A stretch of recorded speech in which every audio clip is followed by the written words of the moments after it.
Jail کے دروازے کل بھی کھلے 2 گھنٹے، آج بھی کھلے۔ اس سے پہلے ان کے رہنماؤں پر وہاں پر دفعہ 144 تھی، ملنے بھی بڑے کم لوگوں کو دیا جاتا تھا، اور یہ بھی بتایا جا رہا ہے، بلکہ پی ٹی آئی کے سورسز یہ کہہ رہے ہیں کہ ان کے مذاکرات ہو رہے ہیں۔ یہ مذاکرات کس سے ہو رہے ہیں ان کے؟ اب دیکھیے نا، پہلی بات تو یہ ہے کہ اگر پی ٹی آئی کے لوگ کہہ رہے ہیں کہ ان کے مذاکرات ہو رہے ہیں، تو پھر 24 نومبر کو اس کال دینے کی کیا حقیقت ہے؟ اگر ان کے مذاکرات ہو رہے تھے تو پھر یہ 24 نومبر کی ہڑتال یا دھرنا یا جو انتشار یا فساد کرنا ہے اس کی کال نہیں دی جانی چاہیے۔ کال پہلے تھی نا، مذاکرات شاید اب ہو رہے ہیں۔ نہیں، میرا مقصد ہے کہ یہ چیزیں صرف اپنے لوگوں کا حوصلہ بڑھانے کے لیے ہیں۔ اصل بات یہ ہے کہ اب ان کو ڈیسپریشن ہو رہی ہے، اور وہ یہ سمجھتے ہیں کہ جو کیسز آگے بڑھیں گے، اور آپ دیکھیے آج ہائی کورٹ نے جو ضمانت دی اس میں بھی کہا کہ اگر آپ پروسیڈنگز کا حصہ نہیں بنیں گے تو یہ ضمانت کینسل ہو جائے گی۔ ان کی اہلیہ بھی ضمانت لے کے پروسیڈنگز کو اوائڈ کر رہی ہیں۔ اگر آپ کا کیس جھوٹا ہے تو آپ، اب میرے خلاف کیس تھا نا، ہم تو زیادہ منتظر ہوتے تھے کہ اگلی تاریخ لگے اور جلد از جلد کارروائی ہو اور ہمارا کیس ڈیسائیڈ ہو، چونکہ ہمیں پتہ تھا کہ اس میں کچھ ہے نہیں۔ تو یہ کیوں ایویسو ہیں، یہ کیوں عدالتوں سے، یہ کیوں پیشیوں سے بھاگتے ہیں؟ اور دیکھیے، میں آپ کو عادل یہ کہوں گا کہ ہر پاکستانی کو سنجیدگی سے سوچنا چاہیے۔ آج 12 جوان شہید ہوئے ہیں جی، اور تقریباً روزانہ ہم سن رہے ہیں کہ کوئی نہ کوئی ہماری شہادتیں ہو رہی ہیں۔ تو کیا اس سے ظاہر ہوتا ہے کہ ایک طرف خوارج جو ہیں انہوں نے اپنے حملوں میں شدت پیدا کر دی ہے اور وہ پاکستان کو ڈی سٹیبلائز کرنے کی اپنی پلانز کو اب شدت کے ساتھ آگے بڑھا رہے ہیں۔ جی، اسی حملوں کی شدت میں اضافے کے ساتھ پی ٹی آئی نے ملک کے اندر اپنے ہنگاموں میں یا احتجاج میں شدت پیدا کر دی ہے۔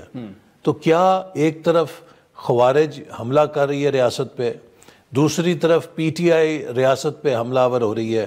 یہ کیا ایک ہی سکے کے دو رخ نہیں ہیں؟ نہیں تو آپ یہ کہہ رہے ہیں کہ ٹی ٹی پی اور پی ٹی آئی جو ہیں وہ آپس میں ملے ہوئے ہیں؟ دیکھیے، بظاہر آپ دیکھیے سنکرونائزیشن دیکھیے نا، کہ ایک طرف جو خوارج کی کارروائی ہیں ان میں شدت ہے، دوسری طرف پی ٹی آئی کی تحریک میں شدت کی کال آ رہی ہے۔ تو اگر یہ آپس میں ملے ہوئے نہیں ہیں تو پھر کم از کم ان کا ہینڈلر کوئی ایک ہے، ان کا ہینڈلر ایک ہے کہ جو دونوں کو اپنے مقصد کے لیے استعمال کر رہا ہے کہ پاکستان کو ڈیسٹیبلائز کرے۔ یہ بڑی سیریس جو آپ بات کریں، یہ ایپیکس کمیٹی میں کل پھر علی امین گنڈا پور کے سامنے ہونی چاہیے تھی یہ بات۔ دیکھیے، اب جو ایپیکس کمیٹی کی گفتگو ہوئی وہ بہت سنجیدہ تھی اور اس بارے میں بہت کلیئر پاکستان کو کیا چیلنجز ہیں، لیکن چونکہ وہ ایک ہائیسٹ فورم ہے، اس کی جو گفتگو ہے وہ ایک امانت ہے، اس پہ میں بات نہیں کر سکتا۔ البتہ جیسے میں نے کہا کہ اس کے لیے نہ آپ کو پی ایچ ڈی کی ضرورت ہے، نہ آپ کو کوئی بہت زیادہ تعلیم کی ضرورت ہے۔ ایک عام آدمی بھی، ایک ریڑھی والا بھی، ایک مزدور بھی دیکھ سکتا ہے کہ ایک طرف خوارج کے حملوں میں شدت ہو رہی ہے، ہمارے فوج کی شہادتیں ہو رہی ہیں، دوسری طرف پی ٹی آئی بھی وہی کام کر رہی ہے داخلی محاذ پہ جو وہ خارجی محاذ سے کر رہے ہیں، پھر دوسری طرف پاکستان کی معیشت بحال ہو رہی ہے، پاکستان کا بزنس مین، پاکستان کا تاجر اب پہلی دفعہ کئی سالوں کے بعد امکانات دیکھ رہا ہے، ایکسپورٹس ہماری بڑھ رہی ہیں۔ آج اسد عمر صاحب نے تعریف کی ہے ٹویٹ کر کے معیشت کی انڈیکیٹرز کی، اور دیکھیے نا احسن صاحب اس پہ معیشت پہ میں آپ سے بات کروں گا، لیکن ایک پوائنٹ آف ویو یہ بھی ہے کہ شاید 25 نومبر کو یا تو جنرل فیض کو سزا ہونی تھی یا کچھ اور ہونا تھا، اور اس کے بیک گراؤنڈ میں بھی 24 نومبر کو دیکھا جائے، ایسا بھی کچھ ہے؟ دیکھیے، یہ سب باتیں میں تو اس سے پریوی نہیں ہوں، جنرل فیض کا جو ٹرائل ہے کس سطح پہ ہے، لیکن یہ ایک ایسی بات ہے کہ جو خارج امکان نہیں ہے کہ عمران خان صاحب جو کرتے رہے ہیں، انہیں تو معلوم ہے نا کہ پاکستان کی تاریخ میں وہ پہلے سیاستدان ہیں، وہ پہلی سیاسی جماعت ہے کہ جس نے فوج کے اندر تقسیم پیدا کرنے کی کوشش کی، جس نے فوج کے خلاف عوام کو لڑانے کی کوشش کی، اور جس نے پاکستان میں پہلی دفعہ آرمی چیف کے خلاف 9 مئی کی صورت میں ایک کو لانے کی کوشش کی۔ یہ ساری چیزیں عمران خان صاحب کی نگرانی میں پی ٹی آئی نے کی ہیں، ان کو معلوم ہے کہ وہ کیا کچھ کرتے رہے ہیں، تو لہٰذا ان کا اندر کا خوف ہے، وہ ان کو ڈیسپریٹ کر رہا ہے، اور وہ چاہتے یہ ہیں کہ کسی نہ کسی بہانے ان کو این آر او مل جائے۔ مثال کے طور پہ ایس سی او کی کانفرنس تھی، اس موقع پر کال دینے کی کیا ضرورت تھی؟ پھر کال آف کر دی، لیکن اس لیے دی کہ یہ حکومت کے لیے ایک بڑا نازک مرحلہ ہے، حکومت شاید پریشر میں ہوگی تو ہم اس طرف کال دے کر بلیک میل کریں گے اور کوئی بارگین حاصل کریں گے، وہ ان کو نہیں ملی، پھر انہیں کال آف کرنی پڑی۔ اور اب بھی آپ دیکھیے کہ اگر جب آپ دھرنا دیتے ہیں یا اس قسم کی حرکت کرتے ہیں، سکول بند ہوتے ہیں، کالج بند ہوتے ہیں، دکانیں بند ہوتی ہیں، فیکٹریاں بند ہوتی ہیں، آپ کو مجبوراً لاک ڈاؤن کرنا پڑتا ہے یا کنٹینرز لگانے پڑتے ہیں، شہریوں کو مشکلات ہوتی ہیں، معیشت کے اوپر کتنے 100 ارب روپے کا نقصان ہوتا ہے اس قسم کی حرکتوں سے۔ ہوتا ہے، لیکن ایسے سب آپ یہ کیٹیگوریکلی کہہ رہے ہیں کہ حکومت کے کوئی مذاکرات نہیں ہو رہے پی ٹی آئی سے، لیکن ایک میں کسی خبر بھی اس میں شامل ہے، اطلاعات بھی ہیں کچھ کہ شاید محسن نقوی صاحب جو ہیں وہ کوئی کردار ادا کر رہے ہیں۔ پہلی بات یہ ہے کہ ہم ایک جمہوری حکومت ہیں جی، اور ہم نے ہمیشہ یہ کہا ہے کہ مذاکرات کے ذریعے سیاسی مسائل کا حل ہونا چاہیے۔ جی، جب 26ویں آئینی ترمیم تھی تو جب ہم اسے لانا چاہتے تھے تو اپوزیشن کی طرف سے کہا گیا کہ ہم اس پر غور کرنا چاہتے ہیں، ہمیں وقت دیا جائے۔ ہم نے مؤخر کر دیا اور تقریباً 1 مہینہ مؤخر کیا، پھر پی ٹی آئی کے کہنے پر، اپوزیشن کے کہنے پر ایک پارلیمانی کمیٹی بنائی۔ اس پارلیمانی کمیٹی میں 3-4 ہفتے بحث ہوئی۔ اس پارلیمانی کمیٹی نے، جس میں کہ پی ٹی آئی بھی شامل تھی، متفقہ طور پہ 26ویں آئینی ترمیم کے مسودے کی منظوری دی، لیکن جب وہ جیل میں گئے تو خان صاحب نے ویٹو کر دیا اور پی ٹی آئی کچھ نہ کر سکی، انہیں نہیں بتا سکی کہ ہم نے تو وہاں پر پارلیمانی کمیٹی میں اس پر اتفاق رائے کیا ہے۔ تو اصل بات یہ ہے کہ پوری جو جماعت ہے وہ ہوسٹیج ہے ایک بندے کی انا کے لیے۔ تو کیا اس ملک کو، اس ملک کی معیشت کو، اس ملک کے امن کو، اس ملک کے ریاستی اداروں کو ایک شخص کی انا کی بھینٹ چڑھایا جا سکتا ہے؟ یہ وہ سوال ہے جو ہم سب کے سوچنے کا۔ نہیں، لیکن ایسے صاحب اس پہ سوال یہ ہے نا، دیکھیں اس ملک میں ایسے فیصلے ہو جاتے ہیں گورنمنٹ کو پتہ ہی نہیں لگتا۔ یہ بھی امکانات ہو سکتے ہیں کہ انہیں شاید ہاؤس اریسٹ کل سے کر لیا جائے، کیونکہ اب تو اڈیالہ میں وہ ہیں، اسلام آباد پنڈی میں کوئی مقدمہ نہیں ہے، یا تو انہیں آپ کوٹ لکھپت منتقل کریں گے، اور ایک یہ بھی ہے کہ شاید کچھ سی بی ایمز کے لیے انہیں بنی گالا ہاؤس اریسٹ بھی کیا جا سکتا ہے۔ آپ گویا ہیں کہ ہو سکتا ہے کہ خان صاحب کوئی ڈیل کرنے کے چکر میں نہیں، میں آپ سے پوچھ رہا ہوں کہ آپ ڈیل دینے کے چکر میں ہیں یا کہیں اور سے ان کو یہ ڈیل مل سکتی ہے؟ نہیں، وہ تو بڑی دیر سے چاہتے ہیں کہ انہیں ڈھیل دی جائے، لیکن ابھی تو نہ ڈھیل ہے نہ ڈھیل ہے۔ ہاں، البتہ یہ بات میں ضرور کہوں گا، دیکھیے مقدمات کا سامنا کرنا چاہیے عدالتوں میں۔ ٹھیک، ہمارے خلاف مقدمے تھے، جھوٹے تھے، ہمیں یقین تھا کہ جھوٹے ہیں، نہ ہم نے امریکہ کی کانگریس کے سامنے جا کے ہاتھ پھیلائے، نہ ہم نے ہاؤس آف لارڈز کے آگے جا کے منتیں کیں، نہ کانگریس مین سینیٹرز کے دروازوں پہ سجدے کیے۔ ہم نے اپنے مقدمے پاکستان کی عدالتوں میں لڑے، چاہے وہ نواز شریف صاحب کے تھے، چاہے وہ شہباز شریف صاحب کے تھے، چاہے وہ ہماری تمام صف اول کی لیڈرشپ کے تھے انکلوڈنگ مائی سیلف۔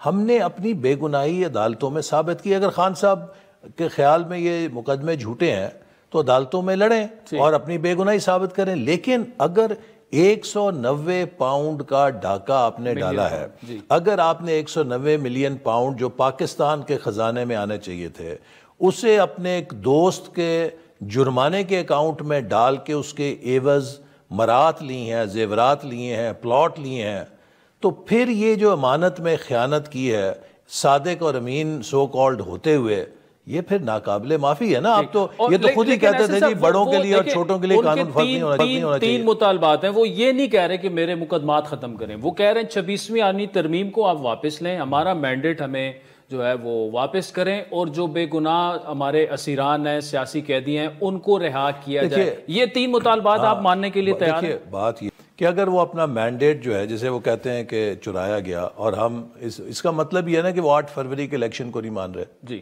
تو پھر سوال یہ پیدا ہوتا ہے کہ انہوں نے اس 8 فروری کے نتائج کے نتیجے میں قائم ہونے والی اسمبلیوں میں حلف کیوں لیا؟